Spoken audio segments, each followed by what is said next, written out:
on top of making sure that the right associate ID is used based on the location of your audience member, as we mentioned in the previous video, our app also lets you configure equivalent products from the local Amazon storefront of your audience member. For example, if by default you're adding a product from the US Amazon storefront, you can find an equivalent product in the Australian Amazon storefront, add it to your product in the app as a localized Amazon URL, and your Australian audience will be directed to the product in the Australian Amazon storefront instead of the US one. This is important because your audience will be more likely to purchase from their local Amazon storefront rather than a foreign one.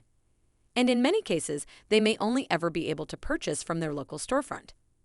So by finding and adding equivalent products in all the regions you have Amazon Associates accounts for, you maximize your potential to receive commissions from purchases via your affiliate link. Another feature you will enjoy is Auto Product Update. When enabled, the app will automatically update the listed price of your product on a regular basis and whether it's still in stock or not. This addresses Amazon's requirement of ensuring that any prices listed on your site are up to date so you don't have to. Great. So you have blog posts on your site and affiliate products in your store.